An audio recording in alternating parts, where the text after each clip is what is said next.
ನೀವು ಭಾರತದವರಾಗಿ ಈ ವಿಷಯನ ತಿಳ್ಕೊಂಡೇ ಇರಲೇಬೇಕು. ಏನಂತ ಹೇಳ್ತೀರಾ? ಈಜಿಪ್ಟ್ ಅವರು ತಮ್ಮ ರಾಜರು ಬಾಡಿನ ಕಾಪಾಡ್ಕೊಳ್ಳೋದಿಕ್ಕೆ ಸಾಹಸನೆ ಪಡ್ತಾರೆ. ಏನಂದ್ರೆ ಕೊಂಡಿಯಿಂದ ಅವ್ರ ಮೆದ್ಲನ್ನ ತೆಗಿತಾರೆ, ಬಾಡಿನೆಲ್ಲ ಡಿವೈಡ್ ಮಾಡಿ ಆರ್ಗನ್ಸ್ನೆಲ್ಲ ಪಕ್ಕಕ್ಕಿಟ್ಟು ಮತ್ತೆ ಉಪ್ಪನ್ನೆಲ್ಲ ತುಂಬಿ ಕೆಮಿಕಲ್ಸ್ನೆಲ್ಲ ಹಾಕಿ ಬಟ್ಟೆಯಿಂದ ಸುತ್ತಿ ಮಡಗಿ ಅದಕ್ಕೆ ಏನೇನೋ ಮಾಡ್ತಾರೆ. ಆದರೂ ಕೆಲವು ಉಳ್ಕೊತವೆ, ಕೆಲವು ಹೊಂಟೋಗಿರ್ತವೆ. ಆದರೆ ನಮ್ಮ ಭಾರತದವರು ಬರೀ ಕರ್ಪೂರ ಗಂಧವನ್ನು ತೇಯ್ದು ಅದನ್ನು ಹಚ್ಚಿ ಪ್ರಿಸರ್ವ್ ಮಾಡ್ತಾರೆ. ನಂಬ್ತೀರಾ? ನಂಬಲೇಬೇಕು. ನಮ್ಮ ತಮಿಳುನಾಡಲ್ಲಿ ಶ್ರೀ ರಂಗನಾಥ ಸ್ವಾಮಿ ದೇವಾಲಯ ಇದೆ. ಅದರಲ್ಲಿ ಶ್ರೀ ರಾಮಾನುಜಾಚಾರ್ಯ ಅನ್ನೋದು ದೇಹ ಈಗಲೂ ಕೂಡ ಇದೆ.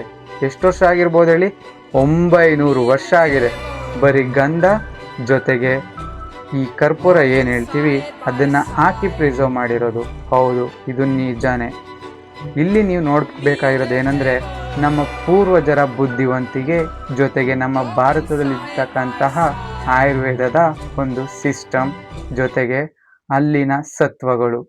ಇದೇ ಥರ ಮಿಸ್ಟರೀಸ್ ನಿಮಗೂ ಗೊತ್ತಿದ್ರೆ ಕಮೆಂಟ್ನ ಹಾಕಿ. ನೆಕ್ಸ್ಟ್ ಅದ್ರ ಮೇಲೆ ವಿಡಿಯೋ ಮಾಡೋಣ. ಧನ್ಯವಾದ.